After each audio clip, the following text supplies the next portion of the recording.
అయితే మగపెళ్లి వారు వచ్చారు. మగపెళ్లి వారు రండి రండి, వేయించేయండి. ఆడపెళ్లి వారిని పిలుస్తున్నారు అనమాట. మగపెళ్లి వారు రెండమ్మా అని వచ్చారు. ఆడపెళ్లి వారు అవును, ఇదే. ఏంటి విశేషం, ఎలా వచ్చారు? మేము విదర్భ రాకుమార్తె రుక్మిణీదేవి తరపు వారు, సత్యభామాదేవి తరపు వారం పెళ్లి మాటలకు వచ్చాము. మీ అబ్బాయి కులగోత్రం ఏమిటి? కస్తూరి తిలకం లలాట పలకే వక్షస్థలే కౌస్తుభం నాసాగ్రే నవమౌక్తికం కరతలే వేణుం కరే కంకణం సర్వాంగే హరిచందనం చకలైం కంఠేశ ముక్తావళి గోపశ్రీ పరివేష్టితో విజేతే గోపాల చూడామణి. మా అబ్బాయి కృష్ణస్వామి, గార్గేశ గోత్రం. మరి మీ అమ్మాయి గోత్రం ఏంటి?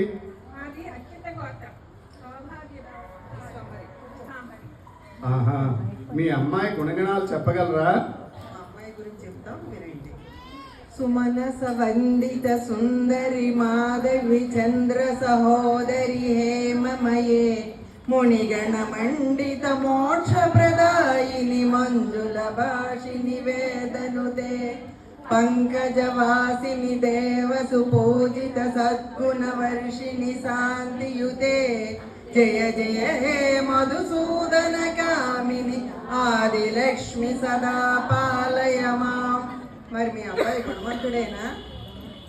మా అబ్బాయి గురించి కూడా చెప్తాం వినండి. వేదాహమేతం పురుషం మహంతం ఆదిత్యవర్ణం తమసస్తు పారే సర్వాణి రూపాణి విచిత్య ధీరః నామాని కృత్వాభి వదనం యదాస్తే. అనగా దీని అర్థం ఏంటో తెలుసా? మహిమాన్వితుడు మా అబ్బాయి, మహిమాన్వితుడు, సూర్యుల్లా ప్రకాశించేవాడు, సమస్త జగతుకు ఆధారమైన వాడు అని వేదాల్లో చెప్పబడింది. మేము చెప్పడం కాదు, వేదాల్లో చెప్పబడింది. ఈ సమస్త జగతికి ఆధారమైన వాడు మా అబ్బాయి, అంత గొప్పవాడు. మరి మీ అమ్మాయి మా అబ్బాయితో సరితూగలదా? మా అమ్మాయి హిరణ్యవర్ణాం హరిణీం సువర్ణ రజతస్రజాం చంద్రాం హిరణ్మయీం లక్ష్మీం జాతవేదో మమావహ అని వర్ణించింది వేదం. దీని అర్థం మా అమ్మాయి బంగారు వెండి ఆభరణాలు ధరించి బంగారు వర్ణంతో చంద్రుల్లా చల్లగా వెండి వెన్నల్లా ప్రకాశించే లలన. మరి మీ అబ్బాయి అందంలో మా అమ్మాయితో సరితూగగలడా?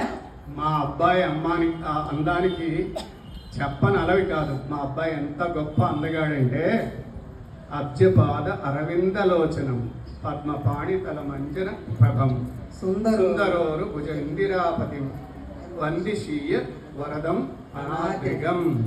అంటే తామరల వంటి శ్రీపాదాలు కలవాడు మా అబ్బాయి, కమలాల వంటి కన్నులు కలవాడు మా అబ్బాయి, అందమైన పెద్ద భుజాలు కలవాడు మా అబ్బాయి, వరదుడు అయిన స్వామి మా అబ్బాయి, ఎంతో అందగాడు అని మేము చెప్పడం కాదు, పూరేశులు వారు సుందర భావస్తవంలో స్తుతి చేశారు కూడా. కాబట్టి కావాలంటే మీరు అది చూసుకోవచ్చు. మరి మీ అమ్మాయి ఏ పాటి గుణవంతురాలు?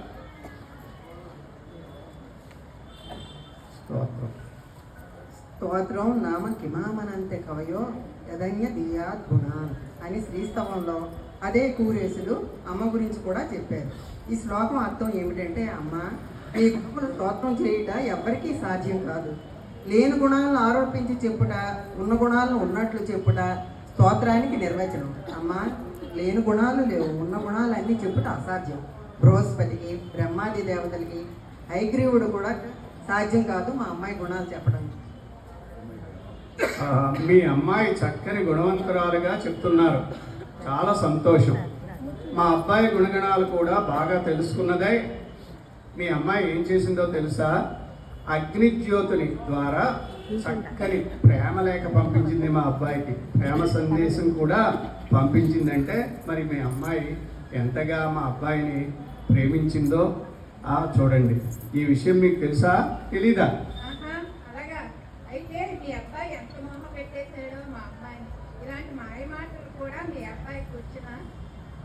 మాయ మాటలు కాదండి, మా అబ్బాయి గుణగణాలు అందం ఎవరినైనా మోహ పెట్టేస్తాయి.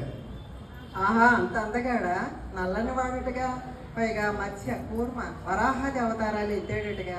నల్లని వాడైనా పద్మ నయనంబుల వాడు, నల్లదనంలో చల్లదనం ఉన్నవాడు. అయితే మా అమ్మాయిని ఎప్పుడూ రక్షించగలిగే వీరత్వం కలవాడేనా మీ వాడు? పైగా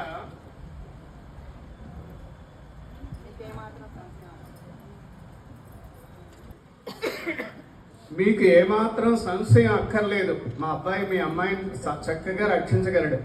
ఎలా రక్షించగలడో శ్రీరామాయణంలో వాల్మీకి మహర్షి చెప్పారు కదా. 14,000 మంది కరదూషణాది రాక్షసులను ఒక్కడే త్రుటిలో తుంచి వీరాది వీరుడు మా రామచంద్రుడు. శ్రీకృష్ణ అవతారంలో ఒక్క గుద్దుతో చాణూర ముష్టికలను చంపాడు. ఇప్పుడు చెప్పండి, మా అబ్బాయికి మీ అమ్మాయి సరిజోడేనా? మీకు తెలియదా? మా అమ్మాయి చిన్న వయసులోనే ఎప్పుడు ఎత్తలేని సుధనకుని కూడా పక్కకు నెట్టింది. మరియు నరకాసుడనే రాక్షసుడు పేరు బతికి. ఓహో, మరి ఇంకే అంత శక్తి వీరత్వం ఉంటే మరి దయాగుణం ఏమైనా ఉందా మీ అమ్మాయికి? మా అమ్మాయి దయ ఒక రూపు దాల్చితే ఎలా ఉంటుందో అలా ఉంటుంది. దయాంతరంగిణి. శ్రీరామాయణంలో తన బాధ పెట్టిన రాక్షస స్త్రీల పట్ల దయ చూపి ఆంజనేయ స్వామిచే వారిని శిక్షించకుండా కాపాడిన దయామూర్తి. తన వక్షస్థలంని గాయం చేసిన కాకాసురుని పట్ల కూడా దయ చూపి శ్రీరామచంద్రుని ఆగ్రహమునకు బలి కాకుండా ఆయన శరణ వేయడమని బోధించిన దయామయి. అందుకే శ్రీగుండ్రత్న కోశంలో పరాశర భట్టర్ వారు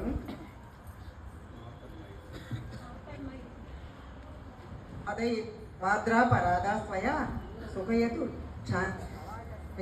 అని చెప్పారు. అంత గొప్పది మా అమ్మాయి దయ. మరి మీ అబ్బాయి దయ ఏ పాటిది? మా అబ్బాయి దయ గురించి ఎంత చెప్పినా తక్కువే అవుతుందమ్మా. మకరి బారిన పడిన గజేంద్రుని రక్షించిన గజేంద్ర వరదుడు మా అబ్బాయి. ప్రహ్లాదుని కొరకు నరసింహావతారం, ఇంద్రుని కొరకు వామనావతారం దాల్చినవాడు. దయతో అహల్య శాప విమోచనం చేసినవాడు. అదే దయ చూపించి ద్రౌపది మానవ సంరక్షణ చేసినవాడు మా అబ్బాయి. మరియు అదే దయతో కుబ్జను మాలాకారుని అనుగ్రహించినటువంటి వాడు మా అబ్బాయి. ఇలా మా అబ్బాయి దయకు అవధులు లేవు. మా అబ్బాయిని అనుసరించి ఛాయలా మీ అమ్మాయి ఉంటుందా? మా అమ్మాయి నిత్యానపాయిని స్వామిని ఎల్లప్పుడూ అనుసరిస్తుంది. అందుకే స్వామితో అడవికి కూడా పయనమైంది. బ్రహ్మాళ్ళు వారు చెప్పినట్లు అగల్గిల్లే ఇరయ్యమెన్రు అలారమేయల్ మంగే ఒరై మార్ప అనగా స్వామిని ఒక్క క్షణం కూడా విడిచి ఉండలేని ఉపాయ నిష్ఠురాలు. ఇదే విషయం శ్రీవచనం కూడా చెప్పడం జరిగింది. మరి మీ అబ్బాయి అంత నిష్ఠగా మా అమ్మాయిని అంటిపెట్టుకుని ఉంటాడా? ఎందుకంటే మేము విన్నాం మీ వాడు జారుడు చోరుడు అని. పొరపాటు. మా అబ్బాయి జారుడు కాదు, చోరుడు కాదు. ఆనంద స్వరూపుడు మా అబ్బాయి. సౌలభ్య సంపన్నుడు మా అబ్బాయి. ఆయన లీలలు వేదాలకు వేదాంతులకు కూడా అంతుపట్టవు.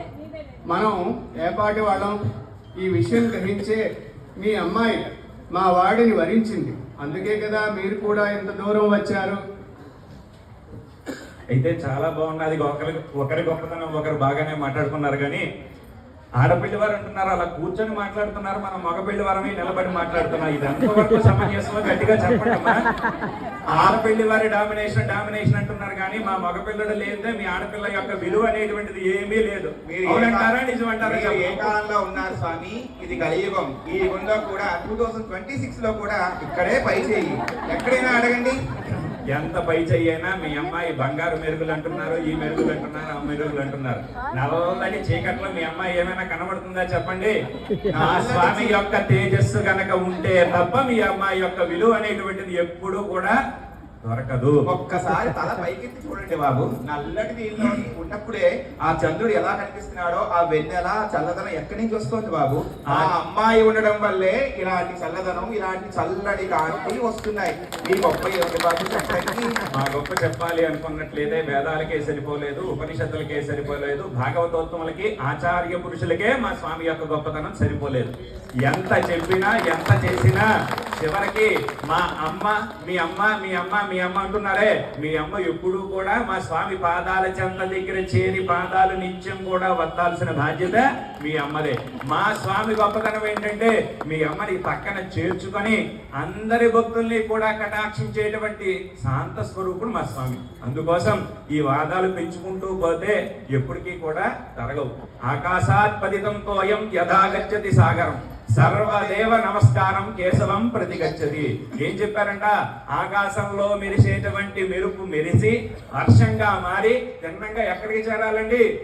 భూమండలంలో ఉండేటువంటి ఈ భూమండలాన్ని అంతటినీ కూడా సస్యశ్యామలం చేసి మళ్ళీ సముద్రుడు అనేటువంటి మా స్వామి దగ్గరికే చేరాలి తప్ప మరి ఇంకెక్కడికి చేరాల్సినటువంటి స్థానం లేదు కనుక మా స్వామియే ఎక్కువ గొప్ప కాబట్టి కళ్యాణ వేదిక సిద్ధంగా ఉన్నది. కళ్యాణానికి మీరందరూ కూడా మీ బంధువర్గంతో వచ్చి స్వామి కళ్యాణాన్ని దర్శనం చేసుకొని స్వామి అనుగ్రహానికి అమ్మ అనుగ్రహానికి పాత్రలవ్వండి. జై శ్రీమన్నారాయణ. జై శ్రీమన్నారాయణ. మంగళధ్వని.